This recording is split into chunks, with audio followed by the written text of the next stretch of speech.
Hey guys, Rhett here. What is going on at my 35 unit townhouse development in Nashville? I wanted to kind of take you through it. Again, we've done a bunch of videos here and I've tried my absolute best to give the full from beginning to end.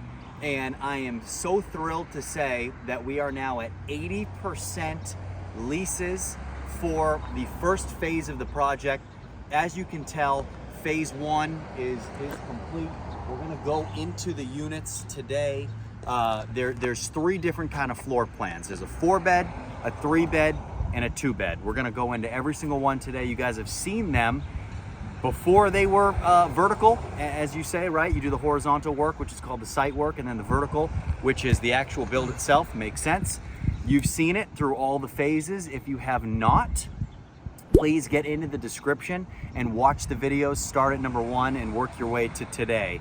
And guys, as always, everything we show on this channel, we talk about how we get here. And this is not a project that you just roll out of bed and the first thing in real estate that you're ever gonna try, you do. This is not that.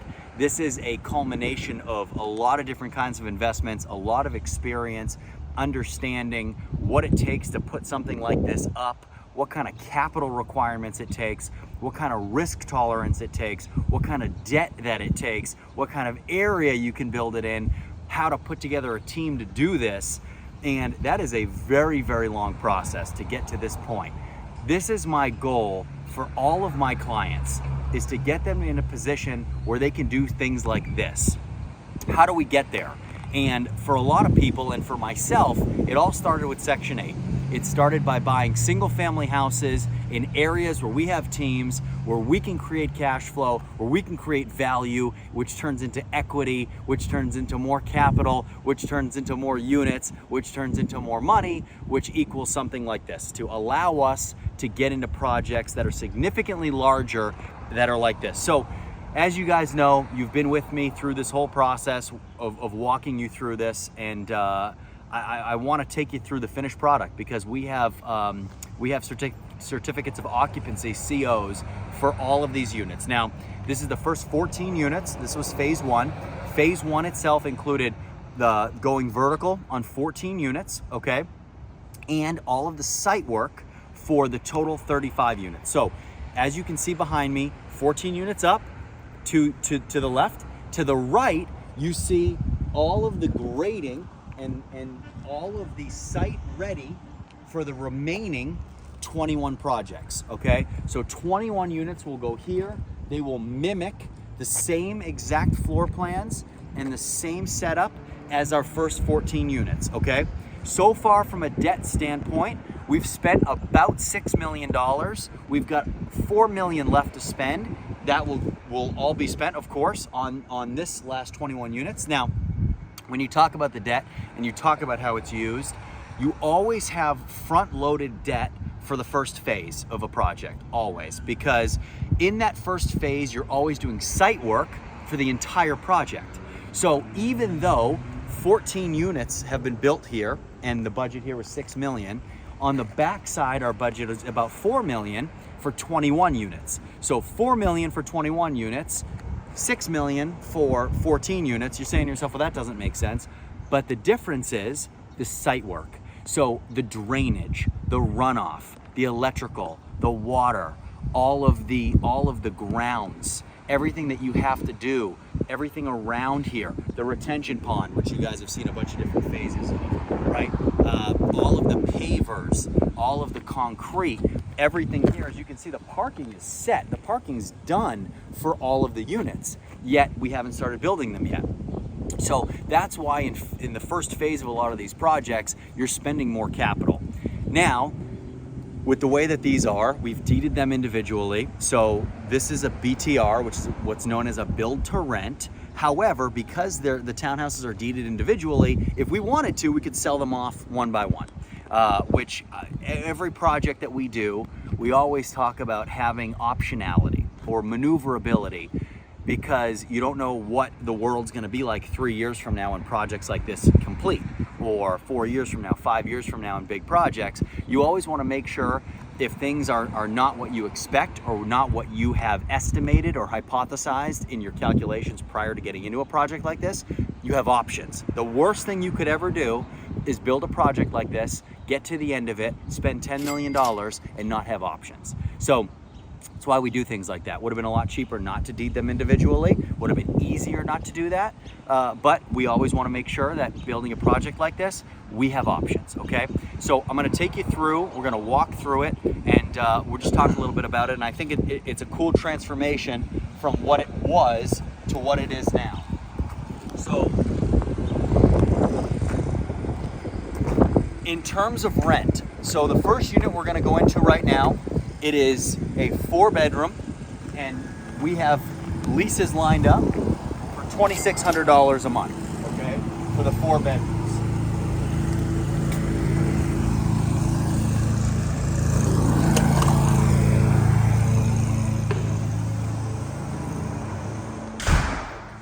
So guys, come in here, this is our 4-bed, and it turned out beautiful. So when you think about $2,600, virtually about 1.5 miles outside of downtown Nashville for a 4-bedroom brand new townhouse, you're saying to yourself, that's absolutely crazy. And if you're familiar with the real estate market in Nashville, it's absolutely berserk. You've seen a correction in places all over the country, but in Nashville, not so much, because you have hundreds of people that are moving here per day. So there's a major, major, major affordable housing crisis in Nashville. So being able to provide this kind of product to people who are moving here, people who are getting priced out of the city, people who work in the city, who can't afford to live there, who need to get there in a certain amount of time, who can only afford to live an hour, hour and a half away, but then they won't be able to keep that job, or it keeps them away from their families too long. So this product is amazing, and it's the reason why we got 20 more applications for these units than we could fill. So essentially we filled all the units and still had 20 applications who were great fits that we took as backups because so many people wanted to get in here. Now, you have a big kitchen, so you're in the living room right now, high quality flooring, all quartz and granite countertops, all nice appliances. You're not your average light fixtures, not your average hardware for a product like this. You spend a lot of money on that sort of this sort of thing. People will tell you, oh, it's a waste, but it isn't a waste because it adds value. These are the reasons why when we put things on market, they get rented very quickly, because we spend a little bit more money up front. It's a common theme of all of our videos in every kind of real estate that we touch. We always do that extra little bit to get it through the finish line, to make it better than the competition, to get it rented faster, to have the value be bigger. That's why the value of this project is considerably more than the money we've spent on it. Even though the real estate market has taken a correction, we are actually higher than what our valuations were, our estimated valuations prior to building, which is why a lot of projects right now in development, commercial development, they can't get off the ground because banks are saying, well, it's not going to be worth it for us, or you can't afford the debt that you need. A project like this, when you build it, it has so much equity that is absolutely not the issue, okay? So we have on the first floor, we have a primary. So primary bedroom down here, good sized closet, full shower, all tiling in here. Again, quartz countertop, double sink, all right? Everything really, really nice in here. You think about it, $2,600, guys. You can't find this anywhere, okay? As we continue to walk through, good sized kitchen. You've got a half bath off of the kitchen, Frigidaire appliance, okay? All granite in here. I see new builds in Nashville for $700,000, $800,000 that don't have granite, as crazy as that sounds. So very, very nice, very clean, very crisp, good colors, light colors.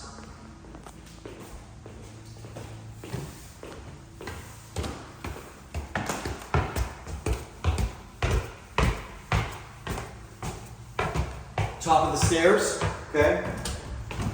bedroom one. Or I'm sorry, bedroom two. Bedroom one of the second floor. So you have a guest room, kids room. This is the only bedroom in the house that doesn't have an attached bathroom. So every other bathroom or bedroom that we go in rather will have an attached bathroom. You saw it downstairs, and now here in bedroom three, you'll see it again. A ton of natural light. That is another reoccurring theme that we really try to focus on in our rentals and in our new construction because everybody loves it. Who doesn't like natural light? So we have an ensuite here as well. Okay, you've got your toilet, you've got your quartz countertop, nice linen closet here in the bathroom, and you've got your tub shower combo. Okay, again, just with things like this, just with upgraded shower heads, little things that make the difference. It's why these units fly off the market. Nice toilets, little things. Hardware that looks really good, that's better than normal. Okay, in here we have another bathroom. Okay, so this is going to be a bathroom that is also where your laundry is going to be. So we ordered all of our washer dryers. This is going to be a stackable right here. They started coming in this past week. We don't need to have them installed, obviously, until tenants move in. First tenants are moving in on Thursday of this upcoming week, so in a couple days. Stand-up shower. This right here is will get installed. It's a wraparound piece that goes like this, okay, with glass. That's what was on the floor downstairs in the living room. So it'll slide open very nicely. This was originally just a laundry room, but we thought we could add another $15,000 to $25,000 in value by adding another full bathroom, which is why we did it here. It was a little bit of a waste of space to have this large of a laundry room in a home that is only about 1,600 square feet. So that was a really nice upgrade that was not in our original plans. Okay, in here you got your water heater. All right, so you got your water heater in here. And then you have your third primary. So when you think about it, if you are living in here and you want an ensuite bathroom, you essentially can choose one of 3 different bedrooms. So in here again, really nice. Nice finishes, nice colors, very clean, all tile floor, tile walls in the shower. A lot of space, very spacious in here as well. Came out really nice, okay? So, as you can see guys, 4 bedrooms. You have 4.5 baths. Absolutely unheard of for a $2,600 townhouse rental in Nashville in 2025. Sale value of these, easily between $500,000 and $600,000. So that's our first floor plan. Okay, that's the 4. Now we're gonna go look at a 3, okay? Now, the 3 bedrooms are renting for between $2,300 and $2,370, okay? And also very nice, as you'll be able to tell, a little bit of a different floor plan. So, of course, we're coming in from the back where you would park. The front of the homes are on a street with a nice sidewalk out front. But essentially, you have your breakfast nook right here. You put your dining room table here. Off of this room, we have our half bath.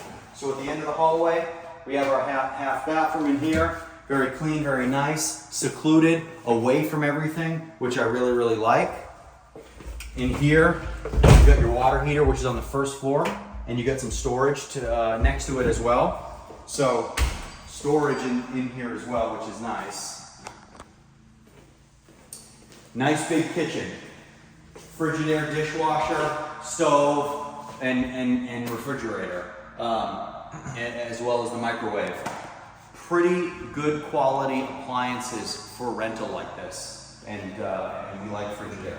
So, nice big living room, okay? Storage here as well. We've talked about it in other videos about how a lot of things in here we've done to add to the tenant experience, to add to the person who's living here, their life, to make them stay longer.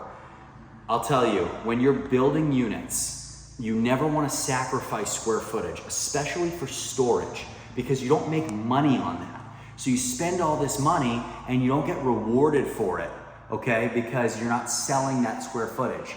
This is dead area. But what we ended up doing was we make it nice, we create storage. We put a light up here as well, okay? Otherwise, it's a dead area and you know, you actually lose money putting flooring, doing trim, putting electrical, putting a light. It sounds silly, but nobody does that sort of thing, okay? Especially when you're building, when you're doing BTRs, build to rents like this, and you're trying to maximize every single penny that you're putting in to make a return on it. So, as we continue, we're gonna go upstairs.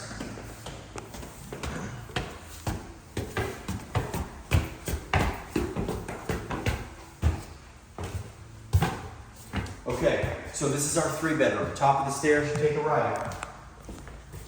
And you've got bedroom number 1. So, bedroom number 1, nice, like we said, a lot of natural light. I haven't turned any lights on in any of these units because I really want to show how much natural light comes into these units.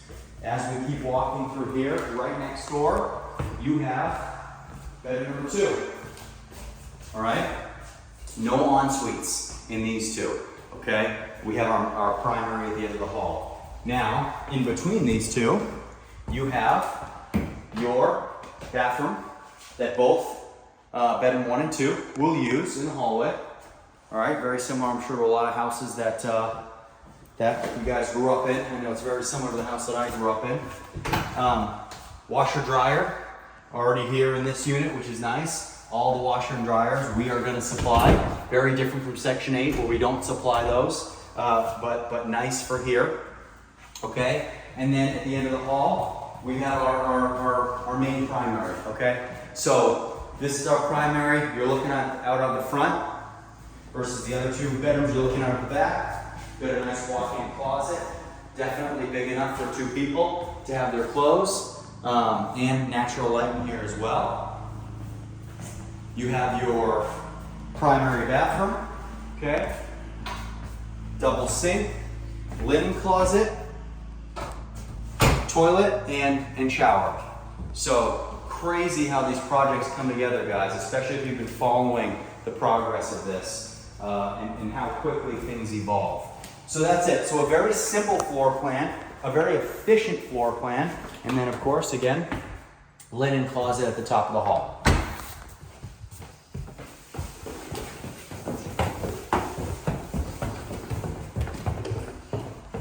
So that is the 3-bedroom. Now, we head to the last floor plan that we offer in this first phase.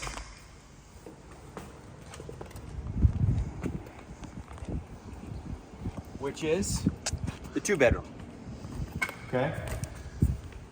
So this 2-bedroom floor plan is probably, if I had to choose, this is my favorite because this is the most amount of space for the amount of people that would live in this unit. So you would walk in off of this rear and you have your living area, okay? And then I just really like how this whole entire thing is designed. Off of the living area right here, you've got your half bath. So you got your toilet, you have your sink in there as well. So really, really nice, really clean, very easy. You've got all your appliances in. You can see that, you know, these are the things that just take a little extra thought. There's differences in every unit. Every single unit we have matching in terms of do they fit the unit? Yes, they match the unit, but every single different floor plan gets a different set of fixtures, okay? You have a nice big food pantry in here as well. You've got more storage over here, which is something that we always had talked about. So you've got a little water heater in here. You need a little bit less of a water heater because this unit only has 2 bathrooms in terms of full bathrooms. So versus the other ones that have 3 and 4, you don't need as much hot water, and you have less people living in this unit as a 2. And then of course storage that goes underneath the stairs to the left of that water heater. Now, everything again, subway tile, just small finishes like that we have no problem going the extra mile for. You have a nice, you can set up your dining room here, I almost forgot. Set up your dining room table right here. Almost got smoked in the head by that. but really nice, a lot of light coming through here. You can have your morning coffee here, do your work right here, and it's very clean and very nice. So we go upstairs. Top of the hall is where this double stack washer dryer will go. That will be installed either later today or first thing tomorrow morning. Squeeze by.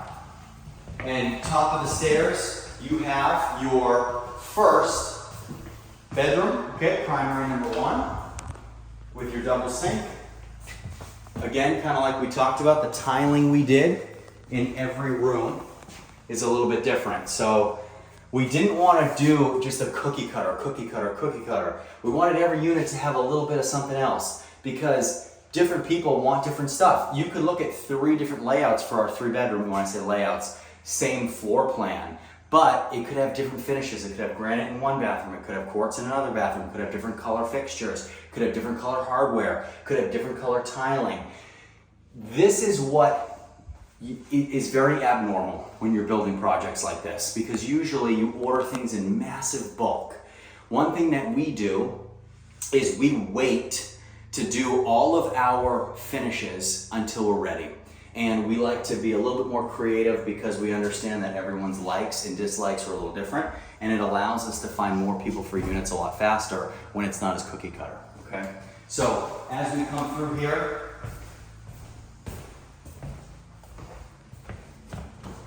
squeeze through there again, and we come to the second primary, okay? Walk-in closet here as well, and then you have a single, you have a tub shower combo, and you've got your toilet on the other side of this wall. So a little bit different between the 2 primaries, but still very nice, and a little bit of similarity for if 2 people were living here, roommates, or that sort of thing.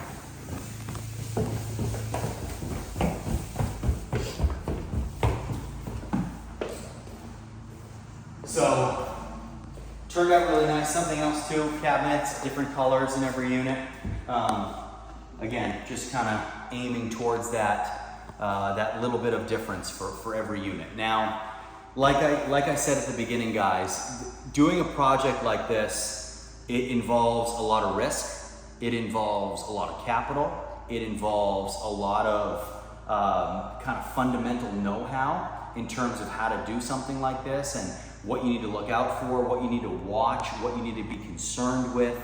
These are projects where, because the dollar amounts are high, there's a lot that can go wrong. There are a lot of things that can happen in a project like this that, similar to building a Section 8 portfolio, you don't know what you don't know.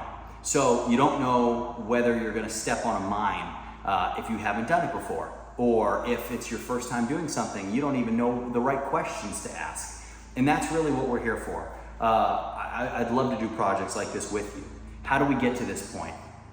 We build our single family portfolios, we build them big, so you get your cash flow, your net worth increases. You get to a point where you can do stuff like this. I have people call me all the time and say, Rhett, I wanna do something like the project you're doing in Nashville that you've put on YouTube. And the reality is 99% of people aren't ready for projects like this. I talk to more people on a weekly basis who have gotten involved in projects like this and they've lost their shirts because they look at a project like this and they say, wow, that's sexy. It's 35 units, it's millions of dollars, it's in a really good city. Yeah, that's true, but it doesn't mean you're gonna make a lot of money. It means it's gonna be a lot of risk. And how do we mitigate that risk? Number one, by doing it with somebody that's done it many, many, many times before, knows what they're doing, has the right people and has the right team. But more importantly, you do it because you're ready. You do it because you have the experience, because the risk isn't as high for you because you have a cash flowing portfolio that you know every month is gonna give you money, which is Section 8, right? It's that guaranteed money every single month. You build that portfolio, right? You know every single month I'm gonna make X. And because I'm gonna make X, I can budget this amount of money to take greater risk and bring it over here and do a townhouse development or do that Airbnb build that I've been wanting to do. It's all about calculated risk and understanding what is too much risk for you, and then making sure you have the capital to deal with the worst case scenario. So all in all, it takes a while to get to this point, but I was in your shoes. I had dreamed about doing things like this. When you drive by on the street and you see a project like this going up and you say to yourself, man, how would I have been able to do that? I didn't even know, that wasn't even advertised. You know, that was something that I would always go through at the beginning of my real estate investing journey, where you see these beautiful developments being built and you never saw them on Zillow, you never saw them on realtor.com, you didn't see ads to invest, nobody called you with an opportunity. You start getting those calls, you start hearing about those things. As you build a portfolio, you get your name out there, you start understanding, who do I call, who do I contact, who do I reach out to, that sort of thing. And that's where I want you to get to. But it all starts small. And that's what nobody wants to hear in today's day when you look on TikTok and Instagram and all these places where you feel irrelevant owning one rental unit or 2 rental units. You feel like it's not a big accomplishment. Reality, it's an amazing accomplishment. It's incredible. And that is the foundation to get us to projects like this. So if you guys want to get started, you want to build things like this, send me an email. My information's in the description below. I'd love to help you get started with building your Section 8 portfolio and do the whole thing with you. So guys, please, as always, leave questions and comments. I'll get to all of them, and we'll see you next time.